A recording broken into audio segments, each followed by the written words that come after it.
Many of these extraordinary megalithic sites around the world were built in the age before the flood. The ancient Egyptians and the Greeks and the Romans and all the rest of them, they believe that the very same thing occurred. I don't even know if people are going to believe me when I say this. When you started talking about the aliens and the antimatter, all the lights went off. Christian archaeology is a weapon of faith in the arsenal of proving to this modern scientific world that the stories in the Bible are real. Most people think the timeline of history is set in stone. But beneath the red dust of Armenia, a team of researchers just hit something that shouldn't be there. It wasn't just a wall or a pod. It was an octagonal shape hidden for 1,700 years. This structure predates almost everything we know about official Christianity. The censors screamed that something massive was buried under the ancient city of Artaxata. When they finally broke ground, they didn't just find a building. They found a link to a past that was supposed to be erased, the shape that shouldn't be there.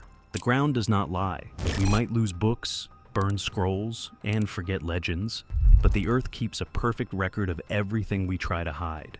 For over a century, the ancient city of Artaxata was just a footnote for most people. It was a ruin in the shadow of the biblical Mount Ararat, a place where the wind howled over empty fields and farmers grazed their sheep on top of an empire.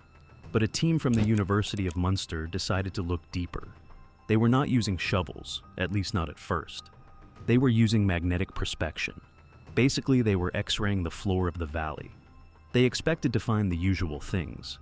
Maybe some old Roman walls, perhaps a few broken pots, or the outline of a simple house. That is what you usually find in these digs. But here's the catch. The data that came back did not look like a house. It looked like a message. On the screen, a distinct shape emerged from the noise. It was huge. It measured about 100 feet across, but it was the geometry that made the blood run cold in the veins of the archaeologists. It was not a square. It was not a rectangle. It was an octagon. A perfect 8-sided structure with cross-shaped extensions jutting out from the sides. You have to understand why this is strange. In the ancient world, you did not just build octagons for fun. That shape meant something very specific. It was reserved for the most sacred, most important monuments of the time. It is the same shape used for the Church of the Holy Sepulchre in Jerusalem, the place where tradition says Jesus was buried. Finding this shape here, thousands of miles away in the rugged terrain of Armenia, was like finding a key to a lock we did not know existed. The technology they used to find this is fascinating in itself. Magnetic prospection works by detecting tiny anomalies in the Earth's magnetic field. When humans disturb the soil by digging a ditch, building a wall, or burning a fire, it changes the magnetic signature of that dirt forever. It is like a fingerprint that never fades. And I was amazed that I did not know anything about it, and I kept that in my head and my heart for a few months. The team led by Professor Achim Lichtenberger and Dr. Torben Schreiber was driving their sensors over the ground when the reading spiked. They realized they were standing on top of the oldest archaeologically documented church in the entire country. And remember, Armenia is not just any country. It was the first nation in history to adopt Christianity as its official religion. They did it in the year 301. That is more than a decade before the Roman Empire stopped hunting Christians down. This building dates back to the 4th century. That puts it right at the explosive beginning of this massive cultural shift. The floor was paved with terracotta tiles, the walls were thick, and the platforms were made of mortar. This was not a temporary shack. This was a cathedral of power. But the shape, the octagon, implies something else. In ancient architecture, the octagon is often called the intermediate shape. The square represents the earth, with 4 corners and 4 directions. The circle represents the heavens, eternal and perfect. The octagon is the bridge between them. It is the shape of transition. It is the shape of resurrection. So, if you build a massive octagon in the capital city of Artaxata, you are not just building a church. You are building a gateway. You are building a machine designed to move something from the earthly realm to the divine realm, or perhaps to bring something down. But why was it here? And more importantly, why did it vanish? The city of Artaxata was once a metropolis. It was the capital of kings. It was a hub of the Silk Road. And then it was gone. The church was destroyed, buried under feet of mud and dirt, hidden from the eyes of thieves and historians alike. When the team finally put spades in the ground and verified the magnetic data, they confirmed the impossible. They had found a physical link to the days of Gregory the Illuminator, the man who converted the king and changed the fate of the region. But finding the building was just the start, because when you find a structure designed to hold a mystery, you have to ask yourself what it was protecting. An octagon is a vault. It is a container. And the things buried in Artaxata might just rewrite the story we have been telling ourselves for 2,000 years. Here is where the theories start to get wild.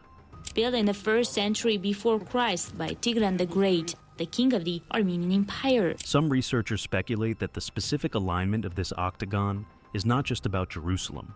They believe it might align with other ancient sites, creating a sort of grid of power.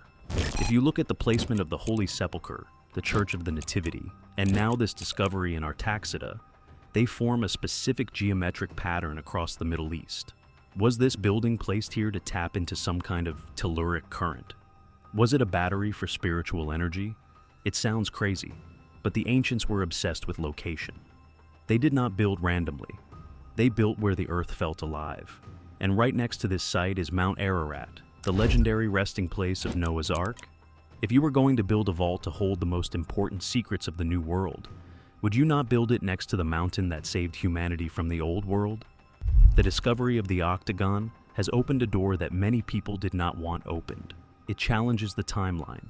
It challenges the geography of faith. And as the team digs deeper, removing the layers of clay and sand, they are getting closer to the center. And the center of an octagon is never empty. The real mystery wasn't the building, but what lay beneath. Surviving the snake pit.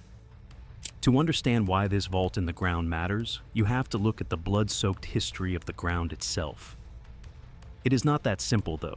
We tend to think of history as a neat line of dates, but the story of Artaxata is more like a psychological horror movie. Go back to the year 300. The Roman Empire is to the west, still worshipping Jupiter and Mars. The Persian Empire is to the east, lighting fires for Zoroaster, and sandwiched in the middle is Armenia.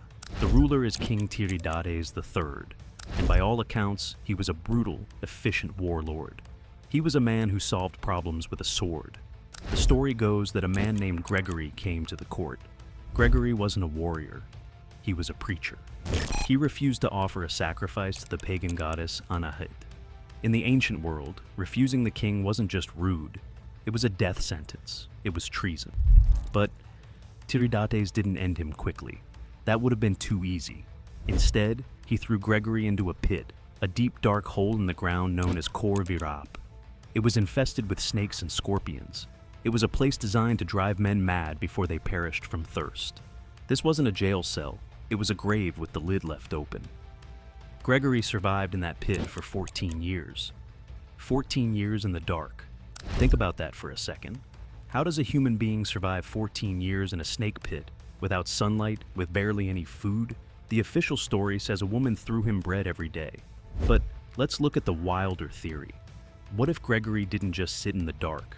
What if the pit of Kor Virap was actually an entrance to something else? Some theorists suggest that during those 14 years, Gregory discovered something beneath the earth. Maybe he found an ancient archive, a pre-flood vault, or a source of knowledge that gave him the power to survive. Maybe his illumination wasn't just spiritual. Maybe it was literal. He found a light in the darkness. While Gregory was in the hole, King Tiridates lost his mind. The legends say he turned into a boar. Now, maybe he didn't literally grow tusks and fur, but he likely suffered from a severe mental breakdown, perhaps clinical lycanthropy. He was howling at the moon, running through the forests of Artaxata like a wild animal. The court was in panic. The strongest kingdom in the Caucasus was falling apart because the king was insane. Then the king's sister had a dream. She was told that only the prisoner in the pit could cure the king. So they dragged Gregory up from the depths. He was barely human, covered in filth, blinded by the sun. But he walked up to the king, prayed, and the madness lifted. Tiridates was healed. And in a moment of absolute clarity, or perhaps political genius, he declared that Armenia would no longer worship the old gods. They would follow Gregory's god. In 301, Armenia became the first Christian state in the world. This is where the discovery of the octagon comes in. The church found by the German Armenian team dates to this exact period. It corresponds to the lifetime of Gregory and Tiridates. This wasn't just a local parish, this was likely built to commemorate that shift. The location in Artaxata, the capital, suggests this was ground zero for the new order. The marble pieces found at the site were imported. They came from the Mediterranean. Think about the cost of hauling heavy marble slabs over mountains and rivers in the 4th century. You don't do that for a normal building, you do that for a monument that is supposed to last forever. But here's the twist. This church was built right on top of the old pagan infrastructure. The archaeologists found remains of wooden platforms coated in mortar. They found evidence that the church was constructed to physically crush the past beneath its weight. It was a dominance move. It was a way of sealing the old gods underground. But what if it was also a way of sealing what Gregory found? What if the pit and the octagon are connected? The octagon is a shape of containment. If the king had been possessed by a madness and Gregory had cured him, maybe they built this structure to ensure that whatever caused the madness never came back. We know that ancient cultures believed in binding spirits. They used geometric shapes to trap entities. The octagon with its 8 sides is often seen as a protective shield. Is it possible that the Church of Artaxata isn't just a place of worship, but a spiritual prison? The blueprint of the divine. Yeah, about that shape. We need to talk about why the octagon is the smoking gun of this entire discovery. In modern architecture, we build things to be functional. Squares are easy, rectangles are efficient. But in the 4th century, every shape was a code. The number 8 was symbolic. It represented the 8th day, the day of resurrection, the new beginning that comes after the 7 days of creation. Building an 8-sided structure wasn't an aesthetic choice. It was a theological weapon. It was a way of saying this place is a portal to the next world. When the University of Munster team analyzed the layout, they realized it had a diameter of roughly 100 feet. That is massive. To give you a comparison, that is wider than the White House is tall. This was a monumental undertaking. The most famous octagonal buildings of the ancient world are the Golden Octagon in Antioch and of course the Rotunda in Jerusalem over the tomb of Jesus. By building this in Artaxata, the Armenian kings were sending a signal to Rome and the rest of the world. They were saying, "We are the new Jerusalem." But get this, the octagonal shape is also highly practical for guarding a central point. In many ancient martyriums, churches built over the remains of a saint or a holy object, the design is central. The faithful would walk in a circle around the center.